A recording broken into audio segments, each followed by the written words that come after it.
Ready? Hey guys, Tommy here with the Fastlane Classics, and behind the camera is intern Case. Absolutely, and we are out here taking a look at Project Gunsmoke that we just picked up from our mechanic Devin's Car Care in Boulder, Colorado, because the work has finally begun on our 1989 F-350. And a little bit of background behind this truck: a viewer, David, actually donated this truck for the series. We're going to make a whole bunch of videos around it, off-road, on-road comparisons, fixing it up a little bit, and then we're going to auction it off for a good cause. So this is a really fun series, and we're really excited to have you as part of this adventure. And actually, it was you guys that named the truck. And before we talk about what we've had done to it, Case, why don't you give them a quick walk around? So here's the truck, Project Gunsmoke. So far what we've done is just make sure that it's going to be safe. So we've gotten the brakes working. It needed a new master cylinder, so that way we can actually stop this big heavy thing. Yep. We also made sure that the rear tank is drained. It would have been more labor than we felt like it was worth to get that rear tank working, since it's, you know, not necessary. We have the main tank up front. So basically what was happening was the rear tank was leaking like a sieve. We talked to Devin. He's like, it's just not worth, you know, going through all the plumbing and fixing it. So we basically sealed off the rear tank, but we still have the front tank, right, Case? We still have the front tank, which is the only one we really need. That's the only one we really need. Now, let's talk about the brakes really quick. What was happening is they were working pretty well before, but at stoplights, the pedal would just like sink to the ground, which is very unnerving. And, you know, when you've got several tons of diesel truck here, it's definitely worth making sure that the brakes are up to snuff. So master cylinder was gone through, rear brakes were redone. It took quite amount of time because, as Case mentioned, they had to go through two cylinders, right? Two master cylinders. Yeah, the first one wasn't exactly working right, so we had to end up getting a second master cylinder to put in it. Yeah, exactly. And then my dad actually noticed that all the belts on the engine were fried. They were just old and dry rotted. So it's got new belts all around for the AC and the compressors and the alternator, so that we don't have any belt failures going forward. It's had an oil change, and that's quite the process, right? Yeah, I mean, a lot of these big diesels take 10 quarts or more, so it's a big oil change. Exactly. It's a pretty big commitment. So now we've got a truck that runs beautifully. This old IDI 7.3 is purring like a kitten. Transmission is great. Brakes now work really well. Steering is pretty good. So mechanically, I think we're getting there on this old beast, because there's really not much else to fail. Now let's talk about how much we spent so far. $566.64 with all the work and the labor. And that's just the beginning, because Case, who's producing this series, has some big plans. Let's talk about the wheels and tires, and maybe get some of your feedback on what you'd like to see. Absolutely. So step one, obviously these wheels and tires are a lot too small. We want to get some more sidewall on there. We're probably not going to lift the truck any higher because it's got a decent amount of room in the wheel wells already. Right.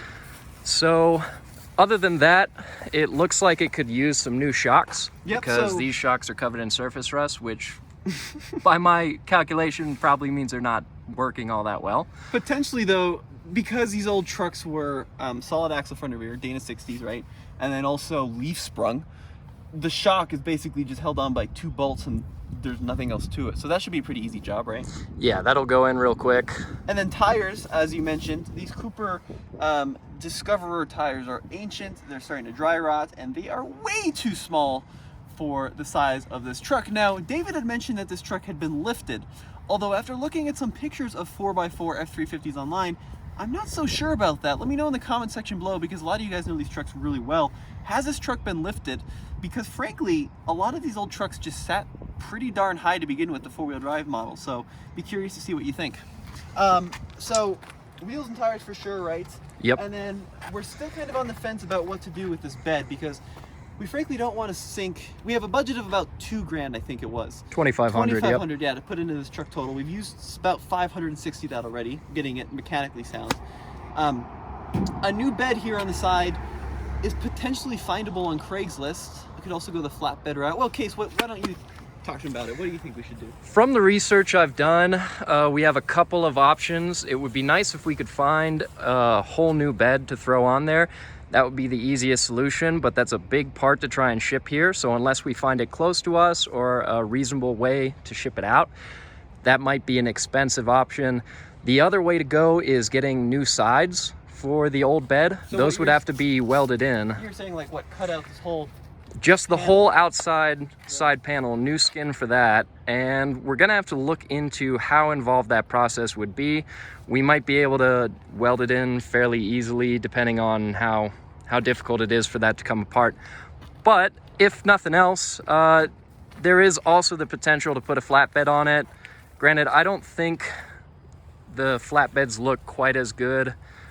On the dually trucks, I think the flatbeds are probably a better option than on our current setup, but we're gonna figure out something to fix those rust spots. So the other option is potentially, you know, it's an old truck, it's an old rusty truck, and there's a lot of charm to that. We could potentially even leave the rust and find a tailgate for that. That was my initial plan, but one issue we've noticed here, this bedside is straight, it's true, and then you've got your little tailgate bracket here, which looks all kosher, but if you look over here, this side, this tailgate mount is kind of bent in. So one of you guys out there were graciously offering to donate a tailgate to us. I'm not sure that it's really going to work as is, because I think this is a kind of a shunt or some kind of damage here that's bent this in. So maybe we can hammer this out and get a tailgate to fit. The thing is like these old brick nose trucks, like they made a ton of them, but they were really used hard and they were put away wet. So a lot of them out there have been pretty mangled as it is. So finding like a clean tailgate in the area has also been quite tricky. Same thing with the beds, right? I mean, you can find used beds, but half the time the beds you're looking at are worse than the bed that's currently on the truck. This side's a little better. So you can see up here, it's not quite as bad, but then the issue is it's also gone kaput here in the corner, and you can actually see like that's probably been hit at some point, right? It's like it's a little dented in there. Yeah, that's probably initially what got the metal exposed to start rusting. And then the other idea you had too, which I think would be really fun, is if we can find a solution for the rust on the bed, potentially we could kind of hack the rest of it together, maybe with some good old-fashioned Merc and Bondo. And then you had the idea of painting the bed or the truck, right, Case? I would love to paint it. My main job working on vehicles is usually painting stuff. So I enjoy time with a rattle can, and I think we could get a decent enough coat of paint on this thing if we can figure out a way to fix those big rust spots. And the thing is usually I hate rattle can paint jobs, but I've seen what Case has done, and it's actually really good. So he did hit the tank on a bike, and it's super even, and he's kind of a wizard with the rattle can. So maybe we'll put him to work on getting this fixed. But like you can see here, got a little bit there in the corner. That's not too bad. Here in the front fender though, that's a pretty good size hole. Might need a new quarter panel. Yeah, might need some work there, and then missing badging, but we can get all that. What color should we do it? You know, I was thinking about that. I a lot of times like to go for kind of a simple color, something minimal, not too bright and shouty. Yeah. I always like sometimes gray, sometimes slate blue. We would have to do a little experimenting and see what colors these trucks look good in. The other big thing that comes to mind for me is I definitely want to go to the more traditional Ford grille. Yeah, this is horrible. Yeah, not a good look. I think this is very period. This is like a 90s style grill. I really hate it though. Yeah. It's cool because diesel on the front, but the grill is terrible. I think this is the original paint. Looks like it. And a lot of like, the brick noses, even the Chevys from the era, had issues with the paint, the clear failing on the hood actually. So there was a recall on some of these trucks to have the hood painted. It might be fun to take it into like a Ford dealer and see if they'll still honor the hood paint recall. That would be hilarious. But yeah, so let us know in the comment section below. What would you like to see on the bed? Because Case and I are reading actually every comment on the series. And what would you like to see with wheels and tires? Now, let's take a look at the wheels again. I really like these kind of white wagon style wheels. Like, I think they're cool. The issue is they're just really narrow. So I'd love to retain like the steel look. I think it's a good look, but finding a tire that can go much wider than this, although maybe it doesn't look too stretched on there. These are 245s right now. Maybe we could step up to like a 265 or something. Yeah, and we don't want to go too wide on the tire because we want to keep it looking old school. I agree. Yeah, we're not going to go for like the huge rim, thin sidewall look. That's not really our thing. I think we're both in agreement there. But interior wise, surprisingly not too bad. No, it's really sorted actually. So interior, I think we're probably just going to leave because I'm sure upholstery would need, but the seat cover is pretty cool. Vinyl floors are good. Not a single crack in the dash. Original radio, CB. And then I think once we kind of get wheels, tires, fix the bed, fix the paint, we should probably take it on some kind of like cool trip, maybe like an off-road adventure through Moab or something.